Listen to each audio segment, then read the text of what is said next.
All right. So we're coming back to Santa Cruz now. And so we'll go ahead and share our screen here.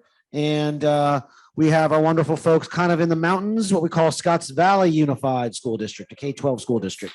So welcome, Scotts Valley. Thank you. Thanks for having us. It's been quite a journey to get here. We're excited to present the hard work that we've done. I am Robert Atkinson. I'm a fifth grade teacher at Vine Hill Elementary, one of our two elementary schools in the district.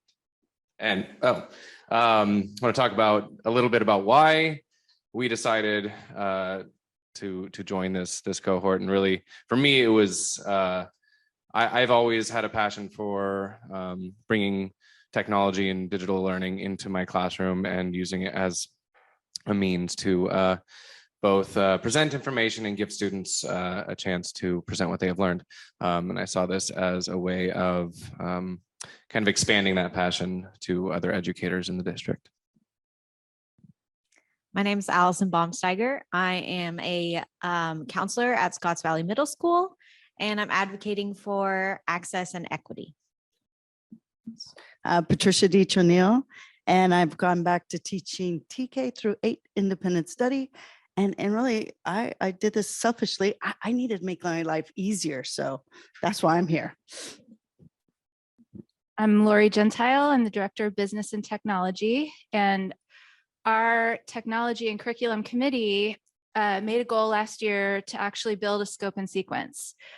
From a business tech person, that's a little daunting. I know nothing about scope and sequence. So when the advertisement came out about ShiftED, I blasted off some emails to Jason and Stephanie, like, does this align? Does this sound like what we're trying to do? And it did. And so we really want to express, all of us, our appreciation for the opportunity to be a part of this. Thank you so much to everyone who made this happen. And thank you to everyone who joined this, because it has been an amazing experience being able to collaborate and steal your ideas.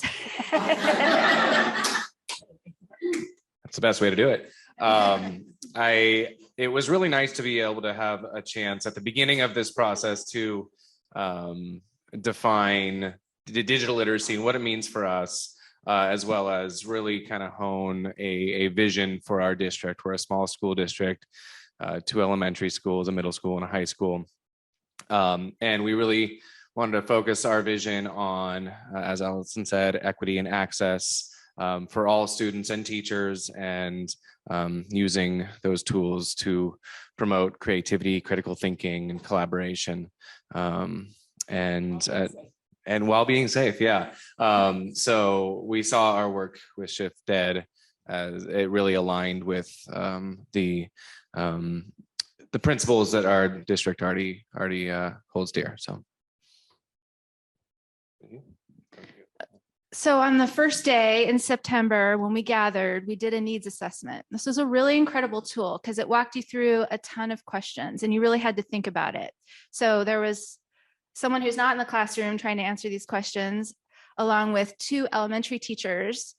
And we came out of this with a foundational kind of emerging response.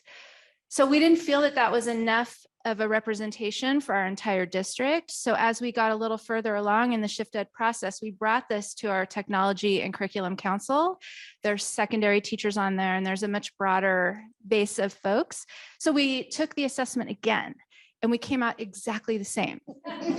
So I thought that was fascinating. And actually, it was very helpful that we did that again, because we really felt at that point we could move forward and continue on in this process. Okay, well, thank you again for the roadmap tool, because it's so amazing.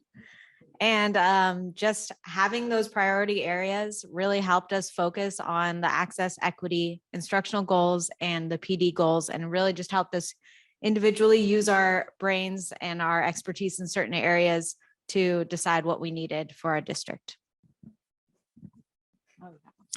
Yeah, highlights of a roadmap. You know, we could spend an hour going into the individual action goals and talking about our 3-year plan. Really, we wanted to highlight, kind of like our friends in Sacramento did, the areas in each competency area where we're focusing to start. And it was not shocking, but eye-opening to see kind of how little we're covering here at the beginning. But we also realize that we need to start somewhere, and little steps lead to big changes. So this roadmap tool really helped focus our efforts, and it was really helpful to map it out over 3 years. And we'll be using that, like Lori said, to help develop that scope and sequence. So hopefully we can get everyone in the district on board. Yeah, with our technology committee. Yeah. That was the great thing, is that like we really saw a bridge between what we were already doing and what we were doing here in ShiftED. And we'd like to highlight some of the things that we are already doing. So through the we did the ShiftED, and I found out that they were doing an Adobe Express workshop. So I came, which was great, wearing my shirt. And then I went back in. Now I have a tiny class, but I have my range. So I have my little second graders, a couple 8th graders. And I said, okay, here's what I learned. I really don't know anything. And so we did it together, but some awesome stuff came out of it. Like the 8th grader could do this cool graphic design. We're going, diving deeper into the literature, kind of the IB way. And then I have a little guy who is autistic. Paper pencil's not working for him. And so usually he just shies away, but instead he got to use his computer program. He was so delighted and thrilled and could present it because I gave him a tool, or I learned a tool so that he could access the curriculum. It's beautiful. Yeah, I think one of the things that we really realized kind of nearing the end of this process is that there are tons of professionals in our district who are already doing this work. But kind of Jason said, what did you say about the random acts of technology? Yeah. And I guilty as charged. I've always been kind of one of those teachers. I use Canva for graphic design. These are two of my students did those. One was a digital citizenship lesson. One was about indigenous religious practices. It's going to be, it's helpful for us to highlight what we're already doing, so we can see the people that we can kind of use as ambassadors moving forward. On top of that, coding is big in our district. Our students use it to provide artifacts of their learning, and it's very engaging and just another point for them to both access and show what they've learned. At the middle school, our STEAM program is really cool, and they're really obsessed with 3D printing right now. There's 4 of them, and they're also programming their own video games, which they're very excited about. And something we're hoping to steal from Santa Cruz City Schools and the fine people at Galt is the digital portfolios. Something I've been doing in my 5th grade class for a couple years now. Again, not super random, but it's going to be nice to have a little bit more of a framework behind the work that we're doing in the class. So these are my students, and we were working our tails off on Thursday to get ready for open house so they could show them off. And Patricia came into my class that day, just kind of randomly. She happened to be on campus, and we happened to be working on this. 1 minute. And it was nice to be able to share their passion there. Yeah. Yeah. So our successes, having a fun team, that's cool. I love being part of a team. So that was cool for me. And then really appreciating that we do have strengths within our own district. And then really, I like you guys. You guys are so nice. And I can send them things and they don't make me feel stupid. I do love the support. That part's been cool.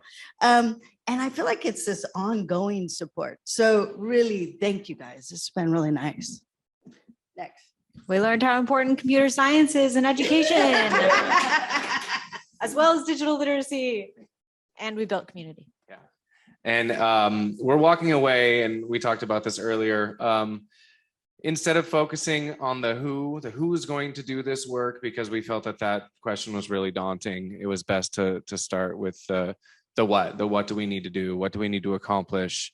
What are the first steps so that we can achieve the goals? The who will come later. And yeah, just really reflected on the fact that it's already happening. Digital literacy is already happening. We already have a lot of the tools. Now it's just about using them appropriately and with intent.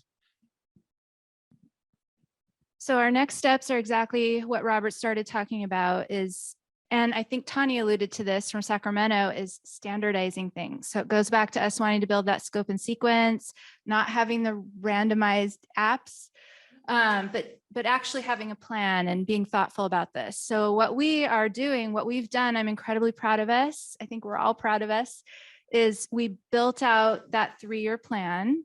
We realize it's a living document, that it might change as we start moving through this process.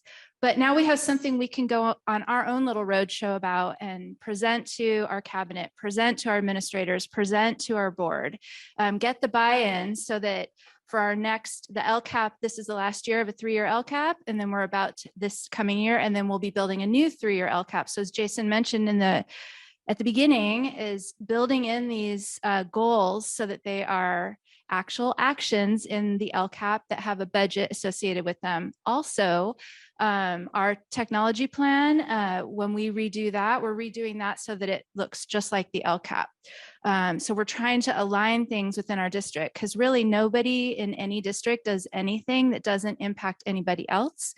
So it's just being more thoughtful about it, having the plans, and actually putting the money behind it so that we can do this. The other thing that we need to do is create space so that this can happen, whether that means creating more committees, putting money behind it, whatever we need to do in order to actually make this happen.